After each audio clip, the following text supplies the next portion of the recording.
First of all, thank you so much, Shayad, someone somewhere, for giving us this platform to showcase our skills. Thanks a lot for this. Hello everyone, good evening. मैं sir Vaishali Saxena और मैं एक reciter हूँ, एक poet हूँ। मैं अपने पाठ की शुरुआत दो बहुत ही शानदार लफ्जों से करना चाहूंगी। वो लफ्ज है माता और पिता।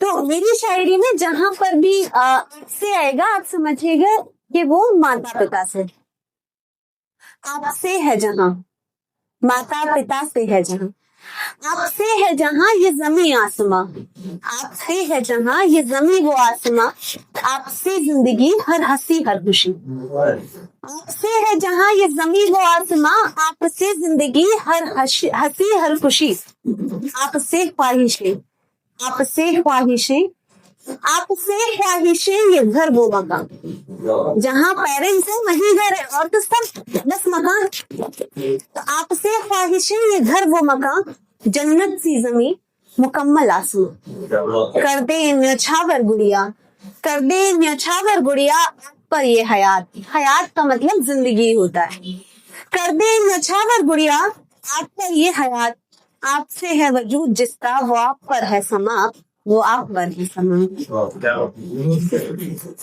Thank you so much, thank you. ऐसी दो लाइनें लिखी थी कि जो लोग तगली हदे मुकर्रर मैंने मेरी, लोग तगली हदे मुकर्रर मैंने मेरी, जिस जहां तक आसमां हो बस उस जहां तक उड़ना है मुझे, बस उस जहां तक उड़ना है मुझे। आज मैं इस स्टेज पे अपनी दो कविताएं लेके आई हूँ।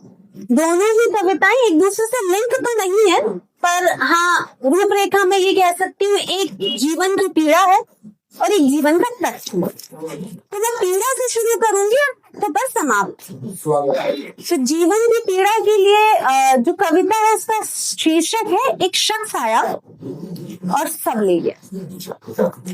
तो प्रेम विरह एक ऐसी चीज है शायद जिससे बड़ी पीड़ा मुझे कुछ और समझ नहीं आती। तो अगर आप कनेक्ट कर पाए तो मुझे बताइएगा जरूर कि, और साथ दीजिएगा कि एक शख्स आया और सब ले गया, कि एक शख्स आया और सब ले गया। लबों की हंसी ले गया, चेहरे की खुशी ले गया, लबों की हंसी ले गया, चेहरे की खुशी ले गया, नए पुराने वो दर्द दे गया, मुझसे मेरा रब ले गया, कि एक शख्स आया सब ले गया। लिखने का वो अंदाज दे गया, लिखने का वो हुनर दे गया, लिखने का वो हुनर दे गया, पर अल्फाज कीमती जेवर ले गया। कि लिखने का तो बहुत कुछ है, पर लिखे क्या, क्योंकि अल्फाज तो बचे ही नहीं। कि लिखने का वो हुनर दे गया, पर अल्फाज कीमती जेवर ले गया, मेरे अर्श का वो चांद ले गया, मेरे अर्श का वो चांद ले गया, मेरा प्रेम मेरा मान ले गया, कि एक शख्स आया और सब ले। पैरों तले वो जमी ले गया, कि पैरों तले वो जमी ले गया, मेरे आंखों की वो नमी ले गया, मुझ में था जो सब्र ले गया, वो मेरा गुरूर मेरा फख्र ले गया, कि एक शख्स आया सब ले गया।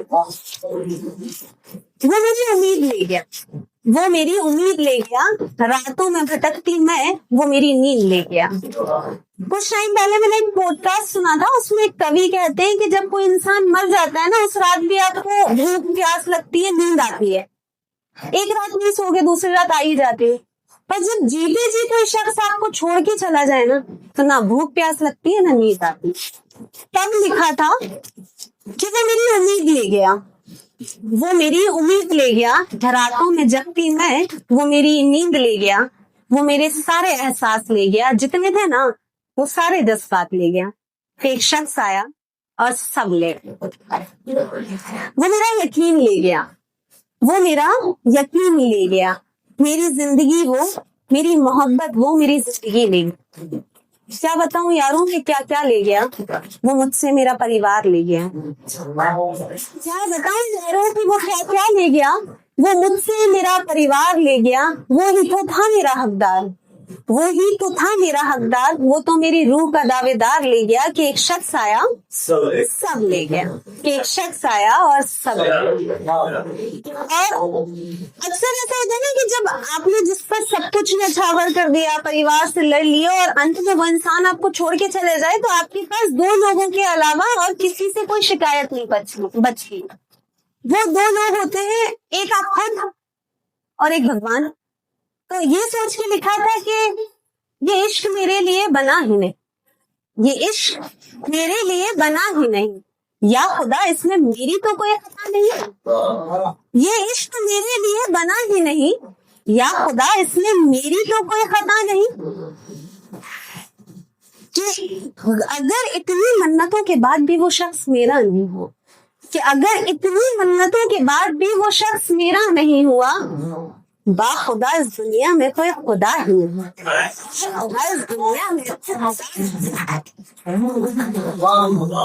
Thank you so much, thank you. ये थी जिंदगी की पीड़ा, प्रेम विरह। अब है जिंदगी का तथ्य, और इस जिंदगी का तथ्य है कि मैं एक लड़की हूँ, मैं एक बेटी हूँ।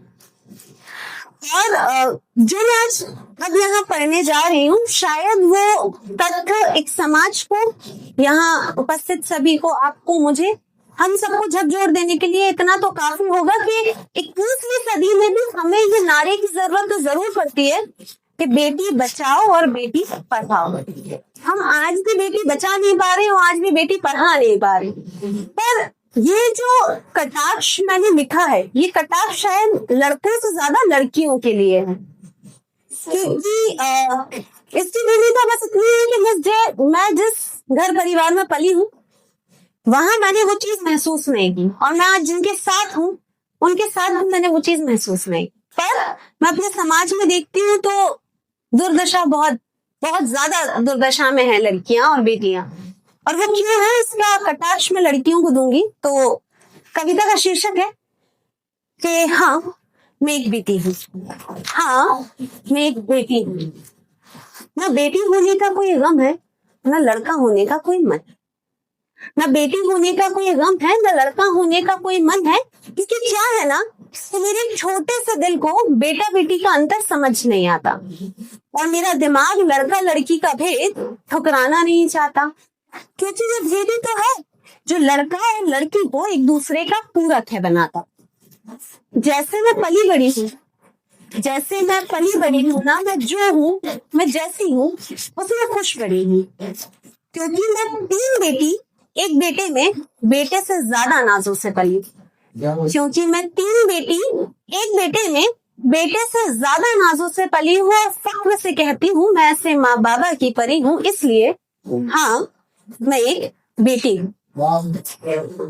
पर बेटी तो और बेटी को अपना हक बहुत अच्छे से पता है। नाज, नखरे, ख्वाब, ख्याल सब कुछ बहुत आसानी से, लड़के से ज्यादा आसानी से लड़कियों को मिल जाता है। मैं ये खुद मानती हूँ। लड़कों को बहुत स्ट्रगल करनी पड़ती है लाइफ, पर अक्सर बेटियां ना फर्ज भूल जाती हैं। और हमारे समाज ने जो उनका दिमाग में या उनकी जैसी अपब्रिंगिंग की है, अक्सर वो भुला देते हैं कि बेटी का भी कोई फर्ज होता है।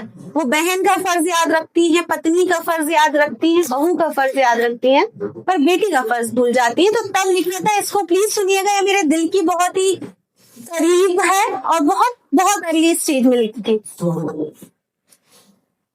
कि कौन कहता है कि बेटियों का फर्ज नहीं होता?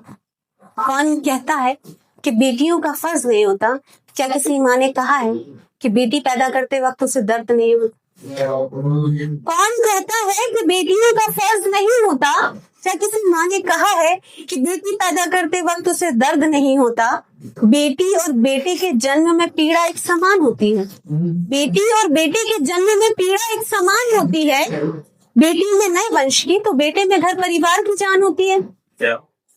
ख्वाब, ख्याल, नाज, नखरे पिता दोनों के एक समान उठाता है। ख्वाब, ख्याल, नाज, नखरे पिता दोनों के एक बराबर उठाता है। फिर माता पिता के बुढ़ापे का सहारा आखिर बेटा क्यों माना जाए? ख्वाब, ख्याल, नाज, नखरे पिता दोनों के एक समान उठाता है, फिर माता पिता के बुढ़ापे का सहारा केवल बेटा ही क्यों आना चाहता है? ना बेटा होना ना ही बेटी होना आसान है, ना बेटा होना ना बेटी होना आसान है। बेटे को एक माता पिता की, बेटी को दो दो माता पिता की जिम्मेदारी का होता है। कि घर में है भाई, कि घर में है भाई तो माता पिता उसकी जिम्मेदारी है। अरे शर्म करो लड़कियों, उन्होंने उनके फर्ज निभाए हैं, अब तुम्हारे फर्ज की बारी है। छोड़ो ये मिथ्या और छोड़ो ये ढोंग, छोड़ो ये मिथ्या और छोड़ो ये ढोंग कि तुम पराये घर की अमानत हो। जिसने तुम्हें पैदा किया है ना, सबसे पहले तुम उसकी विरासत हो, सबसे पहले तुम उसकी विरासत हो। कुंवारी हो या सुहागन इससे फर्क नहीं पड़ता, कुंवारी हो या सुहागन इससे फर्क नहीं पड़ता। कौन होते हैं वो जो तुमसे तुम्हारा मायका छुड़ा दे? तुम्हें तुम्हारे फर्ज और हक नहीं पता। पर मैं ये कहूंगी लड़कियों को हक बहुत पता होते हैं, फर्ज नहीं पता। कि कुंवारी हो या सुहागन इससे फर्क नहीं पड़ता। कौन होती है वो जो तुमसे तुम्हारा मायका छुड़ा दे? क्या तुम्हें तुम्हारे फर्ज और हक नहीं पता? खुदा ये कला सिर्फ बेटियों को है सिखाता, खुदा ये कला सिर्फ बेटियों को है सिखाता। तुम चाहो तो संभालना, देखते हैं दो परिवार तुमसे कैसे नहीं संभलता। तो अंत में सिर्फ एक गुजारिश है लड़कियों से, और जिन तक भी ये पहुंच सके, जिस समाज तक ये जा सके, उनसे कि बेटे से हक सम्मान और समानता चाहिए।